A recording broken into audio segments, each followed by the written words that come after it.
Hi, I'm Steve Spencer from SMB Capital. Today's trading lesson deals with rumors.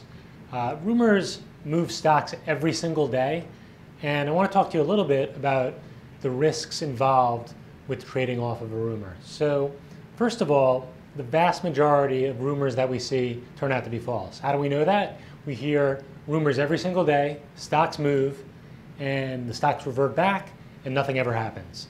And so, as somebody who's been trading now for almost 2 decades, that's the first thing. I understand that a rumor is going to come out and the stock has potential to move, and I may get involved, but understand at the end of the day, if we're going to hold a position based on a rumor, most likely it's not going to come to fruition. There's a difference between making a trade intraday when some momentum comes in, it seems like a plausible rumor, versus holding something overnight.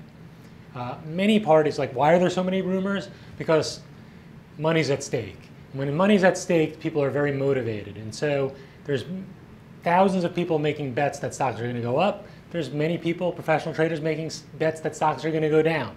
And so you want to be very skeptical. Even if a story comes out, Wall Street Journal, Reuters, Bloomberg, I'm going to show you examples from all 3 outlets. Just because a story appears in a publication doesn't mean it's fact. You'll normally see in those stories something quoted like reliable sources, people in the know. There's no names ever, and it's because, well, we weren't authorized to speak. But if you think about the dynamic that's going on here, people with millions of dollars at stake, even billions of dollars at stake, motivated for stories to be out there that can push a stock up or push a stock down. And then think about the dynamic in the financial press, the financial media. They want to be the first person to the story. They want to break a story. And so they're motivated to print the story. And so you have these dynamics going on there, and you need to be really careful about relying on these things. So just because it appears in a major publication doesn't mean it's true. So let's take a look at just one stock in the last week and what's happened.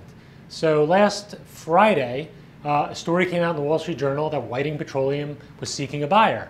And seemed legitimate story. Stock gapped up on Monday. In fact, I actually got long the stock around 37 and change that morning. It traded up to almost $40. There's something on the blog about it, talking about that specific trade.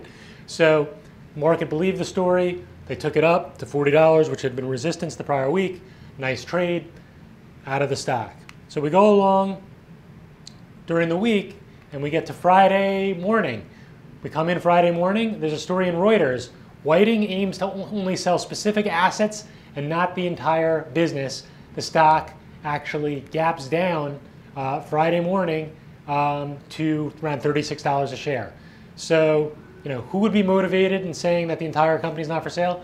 Maybe someone who's interested in actually buying it wants to put pressure on the stock to see if they can get it to go down. Maybe that will help their negotiating position. Maybe somebody was actually caught short the stock and they're floating an idea that the Whiting is actually not interested in selling. And meanwhile, the company, as far as I know, has not come out and said, we're for sale, we're not for sale. That's a whole another type of risk. When that stock actually gaps down 10%, there's a risk when you get involved that the company can actually come out and say, hey, we have some news, and the exchange will actually halt the stock.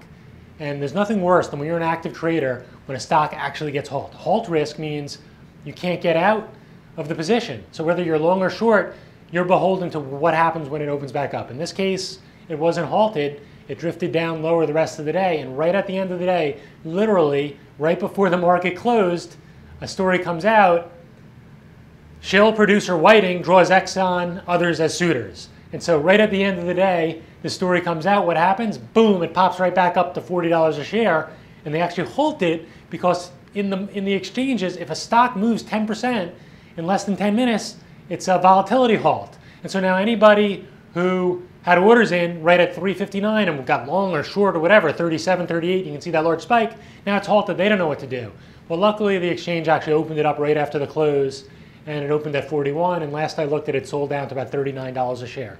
So you have in the last week a stock basically all over the place, gapping up, gapping down, 3 major reputable financial establishments saying different things. And so I just want to bring to your attention that number one, most rumors are false. Number two, if you don't really have a plan to get in and out very quickly, there's all sorts of risks, from halt risk to real news coming out saying the thing is not true, the thing is true. And just understand, if you're going to get involved in these situations, over the course of time, you're most likely going to get burned. So hopefully you learned something here, and thanks for joining us.